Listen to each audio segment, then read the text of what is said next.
पूरा गांव में कई महीनों से बारिश न होने की वजह से भयानक अकाल पड़ गया था। ऐसे में राघव नाम का एक गरीब मजदूर सोचता है, अब यहाँ और रुकना ठीक नहीं, रोजी रोटी के लिए गांव के बाहर ही जाना पड़ेगा। राघव अपना घर छोड़कर काम की तलाश में निकल पड़ता है। कई घंटों तक चलने के बाद वो सूर्यानगर गांव पहुंचता है। न रहने की जगह, न खाने का सहारा। चलते चलते वो गांव के एक धनी किसान महेश बाबू के खेत तक पहुंचता है। प्रणाम महेश बाबू, मैं राघव हूँ। अपने गांव से अकाल की वजह से यहाँ काम की तलाश में आया हूँ। क्या मुझे कोई काम मिल सकता है? महेश बाबू ने उसे ऊपर से नीचे तक देखा और बोले, काम तो है, पर पता नहीं तुम कर पाओगे या नहीं।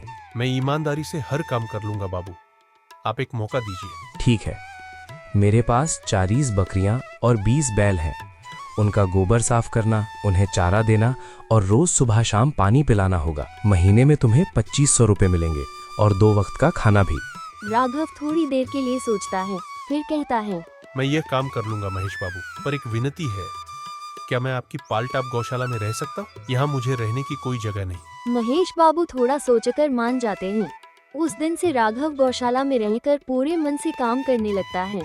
महेश बाबू को उसका काम इतना पसंद आने लगता है कि कुछ महीनों बाद वह राघव की तनख्वाह बढ़ाकर 500 रुपये कर देते हैं। राघव ईमानदारी से काम करता रहता है। उसके पास अच्छी खासी जमा पूंजी हो जाती है। एक दिन राघव महेश बाबू से कहता है, गांव में चोरियां बहुत बढ़ गई है। मुझे डर है कि मेरे जो पैसे घर में रखे हैं वे कोई उठा कर ले जाएगा। हाँ राघव, तुम सही कह रहे हो। यहाँ एक ही जगह सुरक्षित है, ठाकुर मानवेंद्र सिंह की हवेली। मैंने सुना है वे बहुत ईमानदार और दयालु हैं। अगली सुबह राघव ठाकुर जी के घर जाकर अपनी बात रखता है। ठाकुर जी, मेरे पास कुछ 6200 रुपये है, कृपया करके कुछ समय के लिए संभाल कर रख लीजिए। बिल्कुल, तुम जैसे ईमानदार आदमी के पैसे मेरे पास हमेशा सुरक्षित रहेंगे। राघव उन्हें अपने पैसे दे देता है। 2 साल बाद राघव सोचता है कि अब अपनी जमीन लेकर खेती करनी चाहिए। वो ठाकुर जी के घर पैसे लेने पहुंचता है।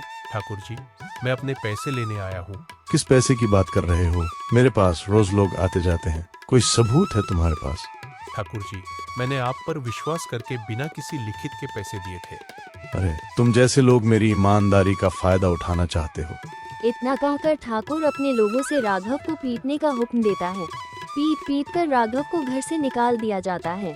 2 दिन तक राघव के काम पर न आने पर महेश बाबू उसके घर पहुंच जाते हैं और राघव की हालत देखकर सब समझ जाते हैं। राघव रोकर सब सच बताता है।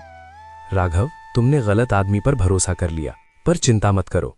एक तरकीब है जिससे हम तुम्हारे पैसे वापस ला सकते हैं। महेश बाबू राघव को एक चाल बताते हैं। अगली सुबह महेश बाबू एक बड़ा सा सूटकेस भरकर 80,000 रुपये लेकर ठाकुर जी के घर पहुंचते हैं। ठाकुर साहब, मैं कुछ महीनों के लिए शहर जा रहा हूँ, ये पैसे आप संभाल लीजिए। ठाकुर की आंखें चमक उठती हैं। ये तो सोने पे सुहागा हो गया। उसी वक्त राघव भी वहाँ आ जाता है। ठाकुर तुरंत बदल जाते हैं। अरे राघव बेटा, आओ आओ, वो तुम्हारे पैसे तो मेरे पास ही रखे हैं। लो अपने 6200 रुपए ले जाओ और माफ करना, उस दिन कुछ गड़बड़ हो गई थी। राघव बिना कुछ बोले पैसे ले लेता है। महेश बाबू हंसते हुए कहते हैं, अच्छा ठाकुर जी, अब मुझे अपने पैसे देने की कोई जरूरत नहीं। शहर जाने का काम कैंसिल हो गया। इतना कहकर महेश बाबू अपना सूटकेस लेकर निकल जाते हैं। ठाकुर हवा में मुक्का मारता रह जाता है। अरे, ये क्या हो गया?